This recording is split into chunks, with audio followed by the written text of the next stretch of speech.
Hello. एखादी गोष्ट हरवल्यावर आपण काय करतो? दंगा, धुडगूस, शोधाशोध, नुसती शोधाशोध आणि शोधलं की सापडतं. ही म्हण तर पूर्वीपासून प्रचलित आहेच.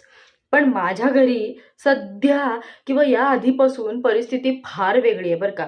म्हणजे मला एखादी गोष्ट सापडत नसेल ना, मी पहिल्यांदा अरे कुठे ठेवली होती? मग काय केलं होतं? मग मी आठवत जाते. अगदी, अगदी, अगदी, अगदी टाईम मशीनचा वापर केल्यासारखी मी अगदी मागे फार जाते आणि विचार करते. मग ही इथे ठेवली होती, मग ही इथे नाही, मग ती कुठे आहे? मग इथे नव्हती, मग ती इथं नाही, मग मी मगाशी कुठे घेऊन गेले होते? हां, मग असं. नाही, मग त्याच्या आधी माझ्याकडे ती होती, मी बघितल्यासारखी आठवत होती मला, असं असतं. मग मी अशा वेळेला काय करते, माझ्या काही ठराविक गोष्टींच्या काही ठराविक ठरलेल्या जागा आहे, त्या गोष्टी मी तिथंच ठेवते.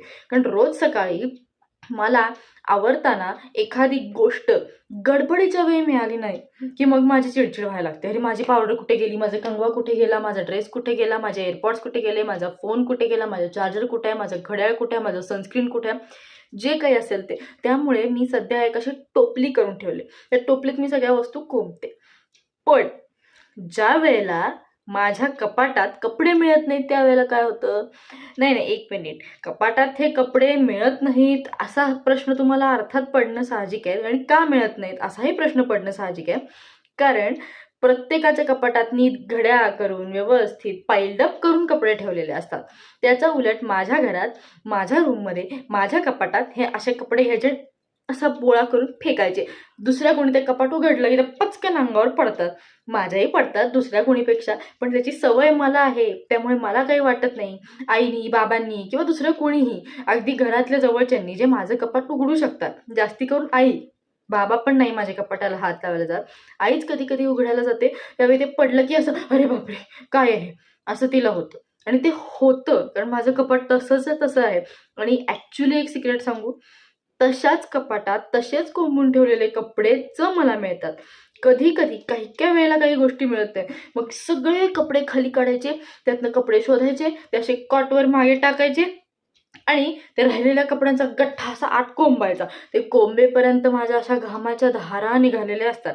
पण काय करणार, कपडे तर पाहिजे, तर शोधायला पाहिजे. पण या जीन्सवर हा टॉप घालू का या कुर्तीवर ही पॅन्ट घालू, मग या सगळ्या गोष्टी असतात. मग केस विंचरण्यात 10 मिनिटं मी फार वेळ काढत नाही आरशासमोर, कारण मला मुळातच आवडत नाही ते. आयुष्यातला महत्त्वाचा वेळ आरशासमोर काढत बसण्यात, त्याच्यापेक्षा माझी 4 नाटकं करून होतील असं मला फार वाटतं. बट ते जाऊ दे. मग कपाटातनं ते कपडे काढायचे. बरं कधी कधी मला मिळत नाही, कारण ते कपडे कधी कधी धुवायला टाकलेले असतात, बरं ते वाळलेले नसतात. आता सध्याच्या काळात तर ते वाळत नाहीतच, तुम्हाला माहिती आहे किती प्रॉब्लेम असतो पावसामुळे किंवा ह्याच्यामुळे. तर कधी कधी मी आईला हाक मारते, आई. मग आई म्हणते काय झालंय? म्हटलं अगं माझा हा टॉप मिळत नाहीये. मग ती म्हणते तिथंच असेल, नीट बघ. बरं मी सगळं असं उचकून बघते तरी मिळत नाही. परत हाक मारते, परत उचकून बघते, परत मिळत नाही. परत हाक मारते, सेम 3 4 5 वेळेला शिक झालं की 6व्या वेळेला आई वैतागून शेवटी माझ्या रूममध्ये वरती येते. आणि मला तिने खाल्लं सांगितलेलं असतं, जर मी वर आल्यावर मला तो टॉप मिळाला तर तू आहेस आणि मी आहे. मग मी म्हणते ठीक आहे ये. मग ती वर येते आणि वर आल्या आल्या कपाट उघडल्यावर तिच्या डोळ्यासमोर तो टॉप तिला दिसलेला असतो.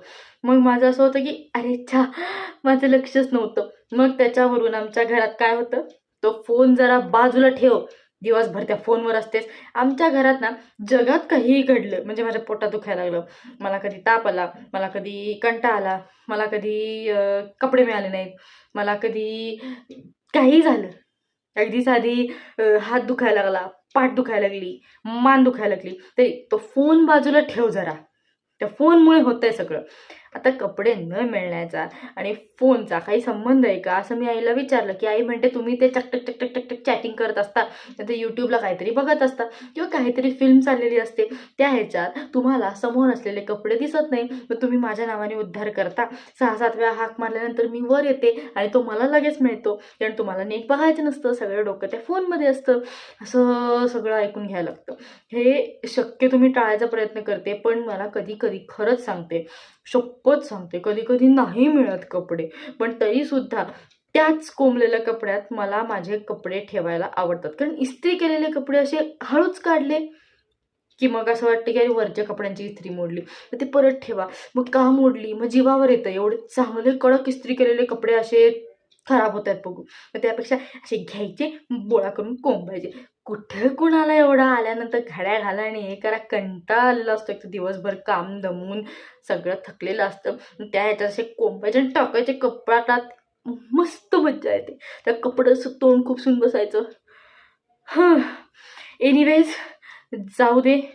मी आता कदाचित माझं उद्या कपाटावर लागेल, कारण मग अशीच मला आईने सांगितलं कपाटावरायचं. आणि ते कपाटावरायचं म्हणजे बापरे, असं त्या काय म्हणतो आपण, गवताच्या भाल्यातनं सुई शोधण्याचा प्रकार आहे की नाही, तशातली गत आहे.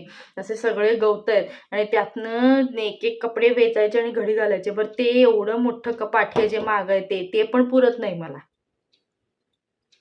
काय करणार आता, जाऊ दे.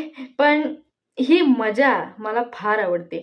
मी वापरलेले काही कपडे असतात जे मला दुसऱ्या दिवशी परत घालायचे असतात, म्हणजे थोडासा वेळ वापरलेले असतात, ते मी खुर्चीवर ठेवते.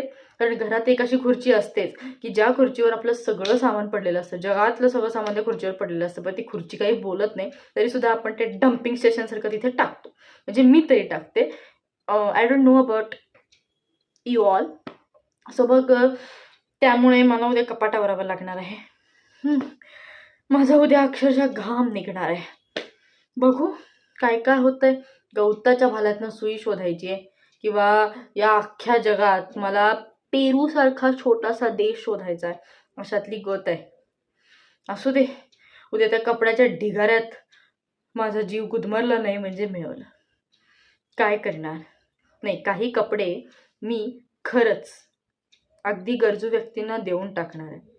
कारण कसं आहे, आपल्याला मिळतं, काही काही जणांना मिळत नाही. मग अशा वेळेला आपल्याकडे जे आहे ते आपण दुसऱ्याला दिलं तर जास्त आपल्याला मिळतं. आणि दुसऱ्याच्याही चेहऱ्यावरचा आनंद बघण्यासाठी मला कायम आनंद होतो. त्यामुळेच मी माझं कपाट उद्या आवरते. तुम्ही पण तुमचे असे काही किस्से असतील, आईला हाक मारल्यावर तुमची आई तुमच्यावर ओरडत असेल का, किंवा मी आल्यावर जर मला मिळालं तर तुझी काही खैर नाही, हे वाक्य रोज तुमच्या घरात असतं का, किंवा माझ्यासारखा कपड्यांचा चुरगळलेला बोळा करून आत टाकायला तुम्हाला आवडतं का, हे तुम्ही मला नक्की सांगा.